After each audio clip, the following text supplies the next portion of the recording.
अच्छा, तो सीधा मौजू पर आते हैं। आज के इस तफसीली जायजे में हम एक बहुत ही दिलचस्प जाविये पर बात करने वाले हैं। जरा सोचें, क्या 13वीं सदी की हिकमत आज के कॉर्पोरेट बोर्ड रूम्स में काम आ सकती है? बिल्कुल।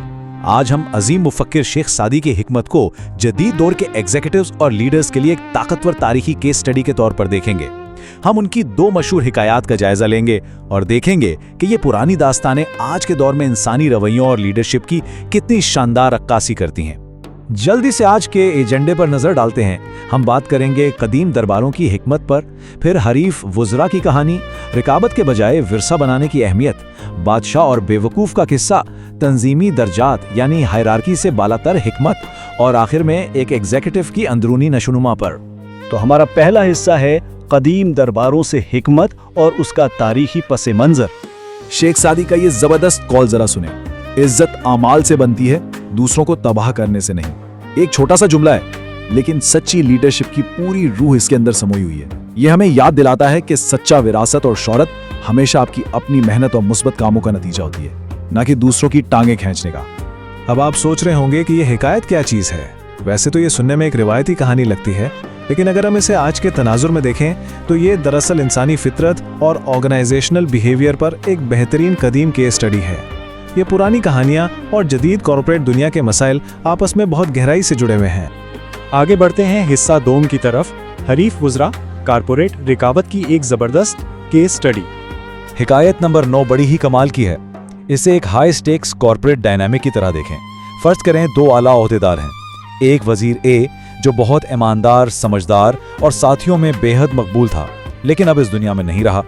और दूसरी तरफ वजीर बी है जो मौजूदा पावर में तो है, लेकिन अंदर से शदीद हासिद और मौका परस्त है। ये एक बेहतरीन मिसाल है जो एक काबिल एहतराम पेशरो और एक गैर महफूज जानिशीन के तजाद को जाहिर करती है। अब जरा देखें वजीर बी करता क्या है। अपना कोई मुस्बत विरसा बनाने के बजाय वो एक इंतहाई मनफी मुहिम शुरू कर देता है। वो अपने नए ओहदे और पावर का इस्तेमाल करते हुए अपने गुजर जाने वाले मरहूम साथी के खिलाफ झूठी कहानियां और स्कैंडल्स फैलाना शुरू कर देता है। ये आज के दौर की जहरीली वर्क प्लेस सियासत की एक क्लासिक मिसाल है। लेकिन बादशाह कोई आम इंसान नहीं था। उसने निहायत गैर जानिबदाराना लेकिन बड़ा ही काटदार जवाब दिया।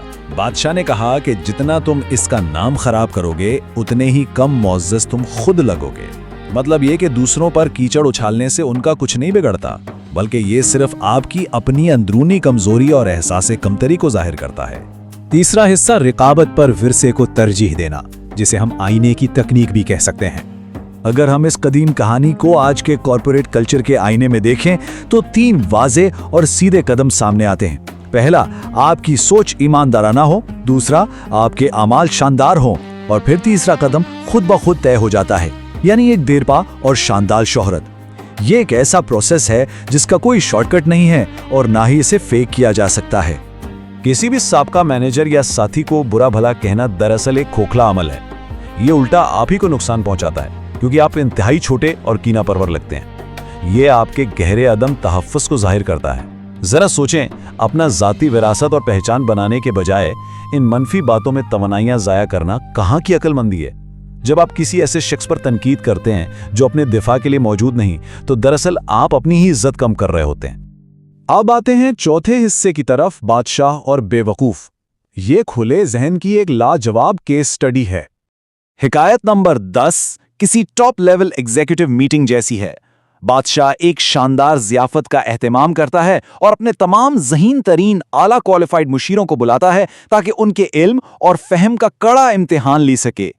और फिर बादशाह उनके सामने एक ऐसा सवाल रखता है जो आज के दौर के कामयाब तरीन लीडर्स की भी असल परेशानी है।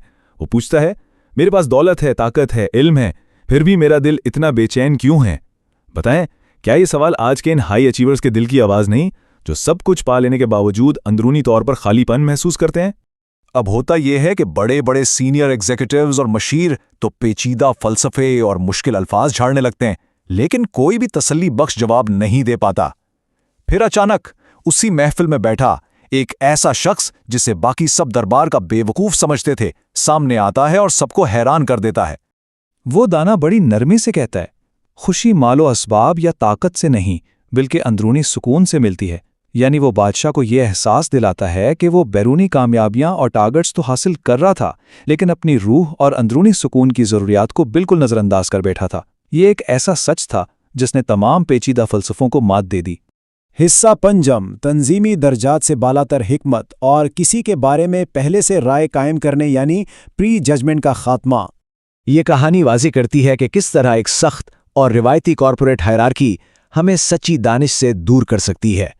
रिवायती ढांचा सिर्फ ओहदों, टाइटल्स और ज़ाहिरी शक्ल को अहमियत देता है, जबकि इल्म की खुली तलाश करने वाले हकीकी बसीरत की कदर करते हैं, चाहे वो कहीं से भी आएं। अगर हम सिर्फ ऊपरी सतह को सुनेंगे तो हम निचली सतह से मिलने वाले शानदार आइडियाज से महरूम रह जाएंगे। आज के जदीद लीडर्स के लिए ये सीखना बेहद ज़रूरी है कि वो अपनी तंजीम की सख्त समाजी दर्जाबंदियों को तोड़ें। किसी को उसकी शक्ल, लिबास या जूनियर ओहदे की वजह से जज मत करें। इल्म और हिकमत की तलाश में हमेशा आजिज़ी दिखाएं। याद रखें, दानिश और अकल किसी खास ओहदे की मोहताज नहीं होती, ये आपको किसी से भी और कहीं से भी मिल सकती है। हमारा छठा और आखिरी हिस्सा, एग्जीक्यूटिव की अंदरूनी नोशनुमा, यानी इस सारी हिकमत को यकजा करना। तो हम शेख सादी की उन सदियों पुरानी बातों से आज की बिजी प्रोफेशनल लाइफ के लिए क्या निचोड़ निकाल सकते हैं? बड़ा सीधा सा फॉर्मूला है। अपनी टीम की सलाहियतों पर पहले से कोई हतमी राय कायम ना करें। दूसरों को गिराने के बजाय सिर्फ और सिर्फ अपने शानदार काम और मेहनत से अपनी पहचान बनाएं। हर वक्त दूसरों से दाद वसूल करने की दौड़ में लगने के बजाय अपने अंदरूनी सुकून और इत्मीनान पर फोकस करें और अपने इर्द गिर्द एक ऐसा कल्चर बनाएं जहां हर कोई एक दूसरे से सीखने के लिए तैयार हो। इन तमाम बातों के बाद अब हम इस हतमी और सबसे अहम सवाल पर आकर रुकते हैं।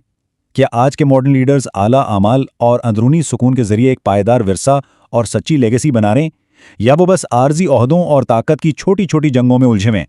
इस सवाल पर ज़रूर गौर कीजिएगा, क्योंकि जब आप अपनी प्रोफेशनल लाइफ में पीछे मुड़कर देखेंगे तो यही वो फैसलाकुन फ़र्क होगा जो बताएगा कि आप महज एक मैनेजर थे या एक अजीम लीडर। अपना ख्याल रखिएगा और सीखने का ये सफ़र जारी रखें।